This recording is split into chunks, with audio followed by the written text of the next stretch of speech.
Brothers and sisters, a lot of the calamities and problems that we face in this life, yes, it could be a test, but oftentimes it's because of our actions. It's the consequences of our sins. And we wonder, why? Why am I suffering from this problem? Habibi, maybe you started this. Maybe it was because of your sin, and Allah subhanahu wa ta'ala is punishing you for that sin here in this world, before the hereafter. The hadith says sometimes because of your sins, Allah subhanahu wa ta'ala will cast sorrow in your heart. You'll feel depressed, you'll feel down. Why? Because of a sin that you committed. The hadith says sometimes you will trip, fall, and wound yourself. Why? Because of a sin that you committed.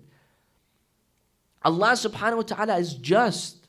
And therefore, sometimes we pay for our sins here in this life, not only in the hereafter.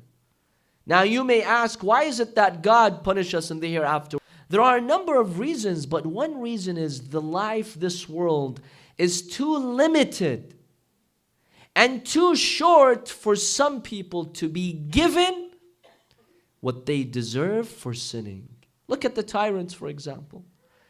A person like Saddam Hussein, I ask you, how can Allah subhanahu wa ta'ala establish justice for him on the face of this planet?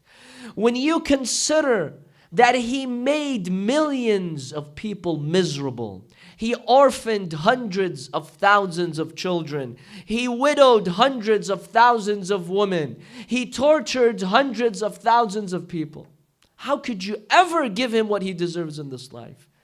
The world is too limited, it's too short for him to receive the punishment from Allah subhanahu wa ta'ala. He does receive partial punishment, but that's why you need the akhirah. Because without it, these tyrants can never get what they deserve. They've made millions of lives miserable. How can you make him miserable 1,000,000 times? How? Certain people became miserable because of him for 30 years, for 40 years. And when you add that, you get millions and millions of years of misery. How can you administer to him that in this life?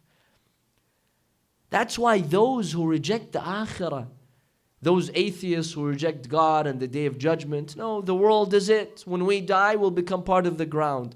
This is a very dangerous ideology. You know why? Because this creates depression in the hearts of people. If I was living in Iraq and I saw all the misery of Saddam, and I don't believe in the akhirah, why wouldn't I commit suicide, honestly? Why?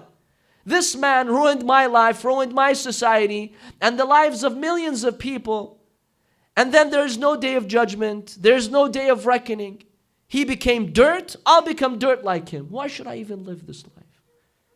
That's why we have the problem of depression in our societies, because many people don't really believe in the day of judgment. The belief in the day of judgment actually gives you hope. 60 million Americans are suffering from depression. Why? One of them is this. Do they truly believe in the day of judgment? That is why the belief in the day of judgment is central to the religion of Islam.